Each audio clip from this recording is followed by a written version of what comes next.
Namaste and good evening, everyone. I'm Ruby Jaspreet, Consul from the Indian Consulate, and I have with me today Anuradha Duda Ballapur, who I have the pleasure of introducing in about 2 minutes. But first, I want to welcome all our audience to our session that we are starting today, to our series called Let's Connect, 9 Women, 9 Success Stories. As we all know, we have these festivities going on in India starting today, what we call the Navratri, the 9 nights of festivities, where we all worship Goddess Durga across different parts of India.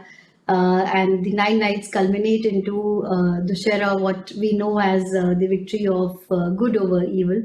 And Goddess Durga, we all know, is worshipped during these days. And driving from that, we wanted to create a series of 9 success stories of Indian women who've accomplished themselves in Germany and who are also doing very well in their varied areas of interest. And these 9 women represent the various characteristics that Durga stands for and how they have shown courage and resilience in their different fields of profession and areas of interest.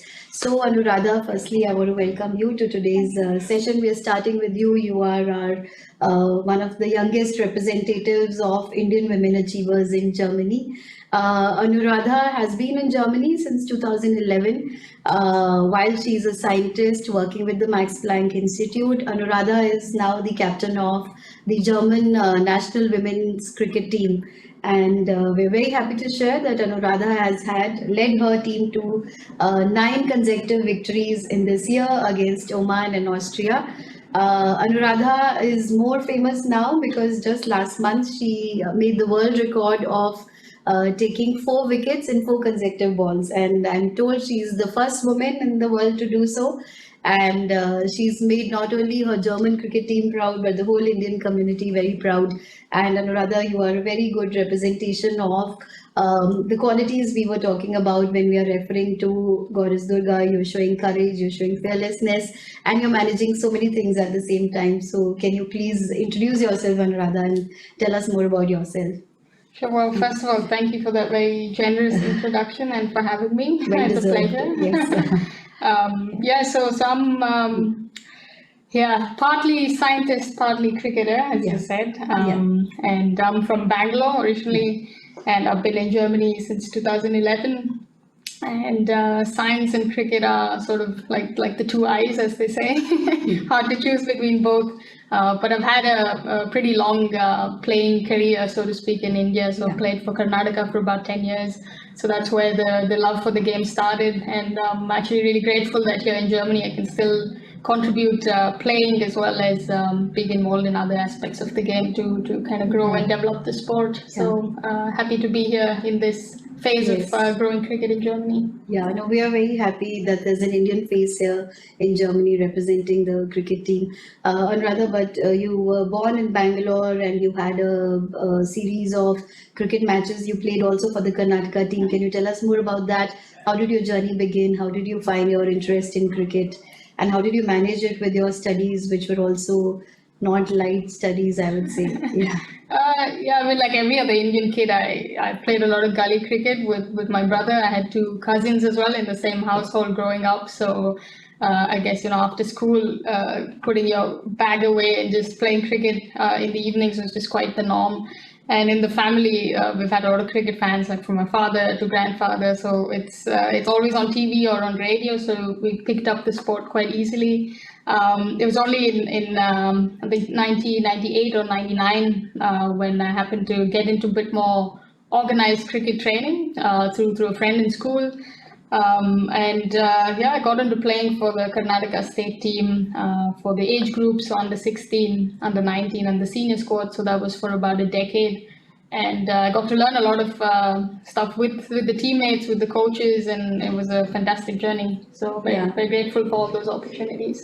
Yes, and you've been in Germany since 2011, I believe. Yeah. And another, can you also tell us that you were helping in setting up the women's team in Germany at Frankfurt? You were saying when you came in, there was no Frankfurt women's team, and you also had your role in founding the street team. So could you tell us more about it, please? Sure. So Yeah, I mean, when I moved here in 2011, it was more for academics. So cricket just happened to be more like a side thing or a serious hobby that's part of life for a couple of decades now. So in 2011-12, when I started to look for some cricket clubs around the area, it was quite sad that we didn't have a women's team. The closest one was in Cologne. So I did go over there to play a couple of years for them, and one of the clubs here in the city in Frankfurt had a good men's setup. So in fact, I played in the men's league for a couple of years, which is quite surprising for some of the opponent teams to face a woman bowling at them. But hey, that happens in a lot of places.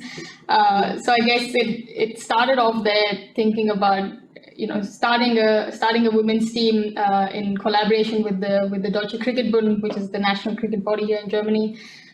So it started as a development project and quite some years of work. And we had another player who had moved to Frankfurt just then. So the two of us sort of took the onus to develop a team, to coach them, and to kind of run the administrative part of it. So it's been about 5 years. So 2015 was when we founded the team, and we've been playing in the Bundesliga now for 4 years or so. And we're actually number 2 in the country. So good on the team. And all over the world, your women's cricket team is also ranking 26 at the moment, right? That's so true. that is also another big accomplishment. Yes. Thank you. So Anuradha, can you also tell us that this is, cricket is a predominantly what we see as a male's game, a male sport. And for a woman to be leading this team and for you to have played with the men's team earlier, did you feel that there were any challenges that you faced? Did you feel you looked at differently because you were not taken as seriously? Were there any such challenges that you faced? In retrospect, I suppose so. It's not something you think of constantly when you're playing. But obviously, having been one of the few women playing in a men's league, we've had other women also in Hamburg or in Munich who've done this before. I wasn't the only one. But I suppose they kind of resonate with the feeling that you are, of course, one of the very few female representatives there. So it's not like it's a nasty bad boys club or so. But just the fact that the culture is slightly different, or the way they go about the game or so. But when you're playing, you're not looking at it as women's cricket or men's cricket. It's cricket at the end of the day. But more than on the playing field, I think it's most of the challenges we face is more about kind of standing your ground and saying, hey, listen, there has to be equal opportunities for women to play cricket, whether it's at the club level or at the national team. So kind of paving that way so people take that seriously. That happens on every second day, and I suppose that happens in a lot of other women's sports, not just cricket. But again, with cricket, it's more of a male-dominated sport, as you mentioned. And I guess we're all striving to kind of get that bit of equality in that sense. It's a constant, you're striving for that every other day. But I guess we've made good progress. I mean, I'm really happy to share that with the German Cricket Board. I think for the last 2 years or so the budget for men's cricket and women's cricket is actually equal. And I don't know of many other cricketing boards maybe Australia, maybe one or two others who've taken that as a commitment, and I'm really glad that the DCB has done so. It's taken some time to get there because the women's national team's been around since 2010, as far as I'm aware. And we've had our challenges, and we've had to fight for a few things which you'd seem shouldn't be in the 21st century, but it's quite common. But I'm happy how far we've come now, and I think there's more exciting things in the next few years. But Ananda, I'm very happy you mentioned that when you play, you're not thinking you're playing in a men's team or a women's team, you're playing as a cricketer. And I think that's a very important message for our youngsters also, that when we are looking at challenges, then the challenges at times are in our own mind. So I think that way you were very fearless. And as I was mentioning in the beginning, so while we do these 9 days of worshipping of Goddess Durga, every day has a color significance, and today red is the color which marks today's day, which stands for courage and fearlessness in women. And I think you are showing that fearlessness not only on the field but in your daily life also, because I'm sure it's very difficult to manage when you're also a full-time scientist. Can you please tell us more about your field of research and what you're doing at the moment, and how you're managing both your work as a scientist and on the cricket field? Yeah, Yeah, it's almost like living two lives, or like an alter ego, really. yeah, I can imagine. So I am a biomedical scientist, and I'm based at the Max Planck Institute for Heart and Lung Research. And my area of research is more into blood vessel growth and maintenance in healthy and disease conditions. So we look a lot more at the genetic level, at a bit more therapy, but Yeah. more basic biology, just understanding how cells function and pathways and all of that. So it's very exciting work, but again, it's quite demanding as well, just the nature of the job that it is, which means a lot of long days in the lab or weekends. So it does eat away a chunk of your time. So it's not just a 9 to 5 job as such. Yeah. And with cricket, thankfully, at the moment, a lot of the cricket we play is it's on weekends.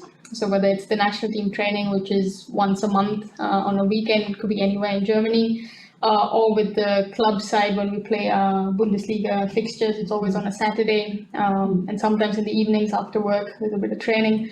Yeah. So it's all manageable. Doesn't really eat away too much into my work time, but it just means that there's very little time for other things. Yeah. So it's a bit of managing time and prioritizing what you want to give that precious time to. Yeah. So a lot of other hobbies, like I do enjoy hiking or photography and all of that. They do take a bit of backseat, but I guess at this point, cricket and research are equally important for me. So try and manage it. It's not the easiest, but I guess when you enjoy doing something and you deeply care about it, you make time for it. No excuses for that. And you're coaching youngsters as well, so wearing these different hats may not be easy, I'm sure, but as you said, if it is your passion, one tends to enjoy even if one is putting too many number of hours every day. Very nice. Anuradha, so are there any advice or any lessons you think you'd like to tell our young professionals in Germany? Because especially those who are coming from India, for them also it's not easy to kind of establish themselves in their profession, be it sports or be it sciences or be it IT sector, whatever. So it's not easy to come and settle down in a new form of life in Germany. Also, if you have an advice for our sports professionals, youngsters in India, who are looking at having a career in sports, because as I was sharing earlier, in India, probably in other countries as well, a bigger concern for most parents is, if our kids go into sports, then will they be earning enough to sustain themselves? So do you have anything to say on that front?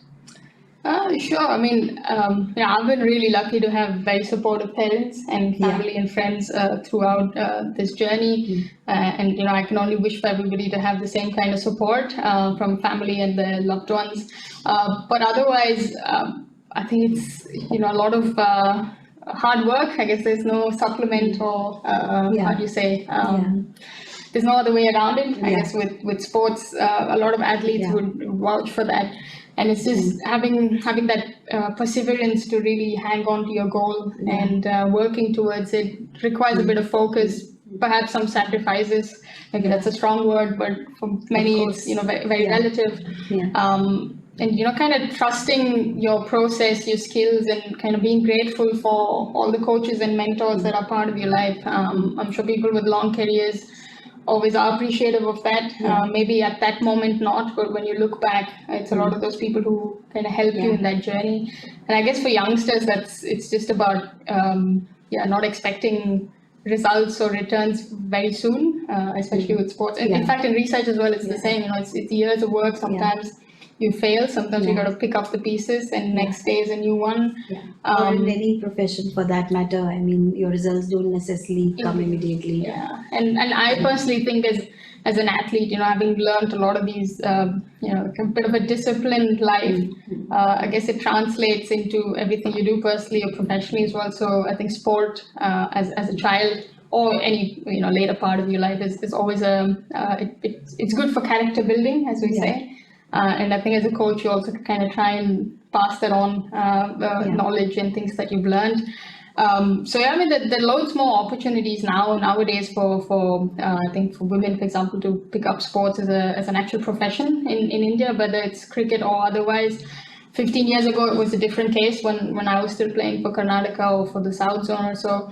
I guess now there are more opportunities for people to take that up seriously. Maybe more facilities to train.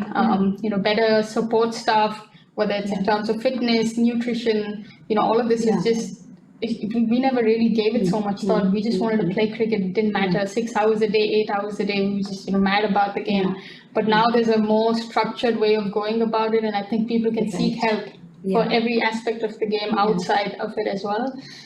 So I guess if you can find good mentors, good coaches, and you've got a nice support system, I don't think people they should be brave. Sometimes you make decisions you might regret, but you'll never know until you try. So I guess you just have to be, as you said, fearless in some of those aspects. And it's only after a few years you realize that hey, that was a good journey in the end. Yes. Yeah. No, you're right, and also there's more awareness now in India for sports as a full-time profession also, and also more opportunities in terms of facilities and training. And as you said, on the nutrition front also now people are aware and getting the right kind of guidance and coaching.